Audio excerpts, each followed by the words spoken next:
They wear the badge to protect us, but some nights, even they need protection.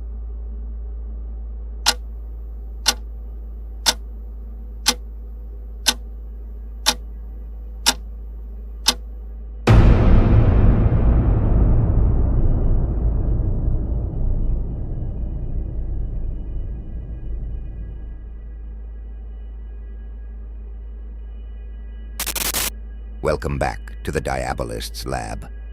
Tonight's episode will take you to the darkest corners of American law enforcement. Not behind the badge, but behind the veil.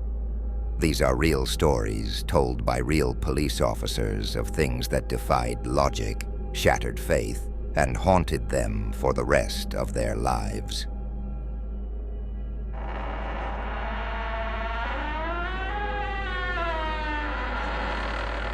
Enter if you dare. Exit if you can. If this is your first time here, subscribe to our channel and follow us on TikTok for more. And if you survive until the end, let us know in the comments what you believe really happened. Now, let's begin. Case 1. The Vanishing Hitchhiker of Route 491, New Mexico.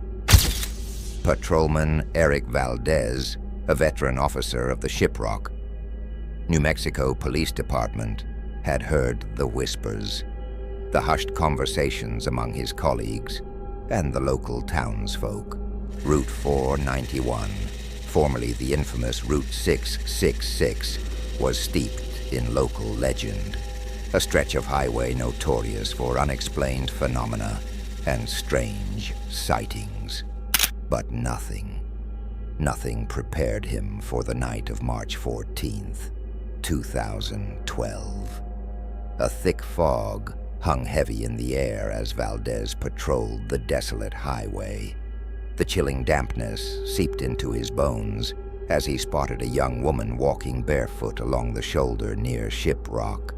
Her figure barely visible in the swirling mist. She was strikingly pale, clad only in a thin, soiled hospital gown, and visibly shivering. He approached cautiously, his patrol car's headlights illuminating her fragile form. She introduced herself simply as Mary. Valdez, a compassionate man despite the unsettling circumstances, offered her a thick wool blanket from the back of his patrol car and decided to take her to the nearest emergency room in Farmington. During the short drive, an uneasy silence settled between them. They barely spoke. The only sound, the hum of the patrol car's engine, and the rhythmic swish of the wipers against the fog-streaked windshield as they passed a particularly ominous hill silhouetted against the pale moonlight near the ruins of an abandoned Spanish mission. Mary let out a barely audible whisper. "That's where I died." Valdez glanced over, a sudden chill running down his spine. The passenger seat was empty. The blanket remained neatly folded where he had placed it. No door had been opened, no sign of escape. He arrived at the Farmington hospital, his heart pounding in his chest. He recounted the bizarre events to a nurse, who, upon hearing his description of the young woman, blanched. "That sounds like Mary Beltran," she breathed, her voice barely a whisper. She was in a fatal car crash on Route 491 10 years ago.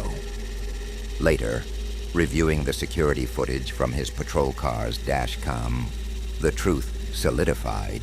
The footage clearly showed Valdez speaking, gesturing, offering the blanket, but to no one. He was alone in the car the entire time.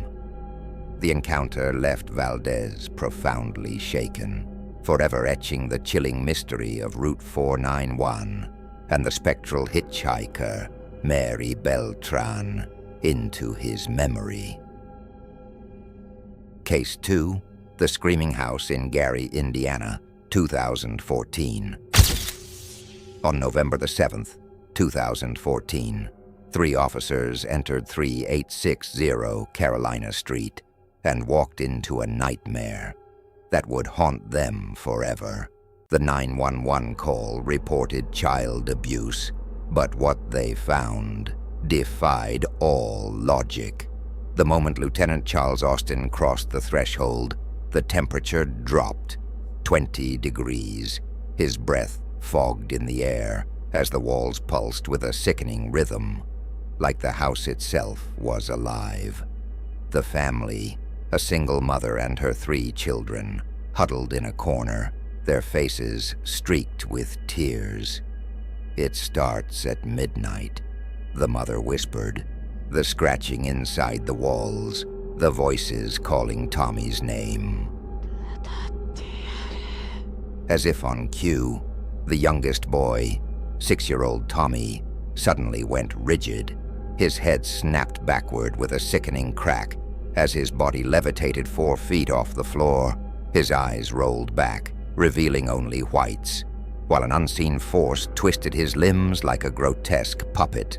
DCS worker Maria Lopez screamed as her digital camera melted in her hands, the LCD screen displaying only static. Then came the voice, a guttural roar, shaking the foundations. "They are mine." Officer Danvers, a 220-pound ex-linebacker, charged into the basement, only to be hurled backward by an invisible force. His body slammed into the stairs, leaving 5-fingered bruises on his chest. When paramedics arrived, his core temperature registered 88 degrees Fahrenheit, medically impossible for a living man. The final blow came from the walls themselves. As the team retreated, black mold surged across the plaster, forming words in a language later identified as Enochian, the angelic tongue of demonologists. The message: "We never left." The house was exorcised, then demolished in 2015. But neighbors still report hearing children's laughter from the empty lot. And every November 7th, the streetlights shatter at exactly 3:17 a.m.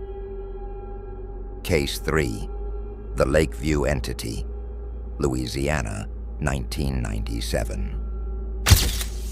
Deputy Marlon Hayes had seen his share of strange calls during his decade on the force, but nothing could have prepared him for that sweltering July night in 1997.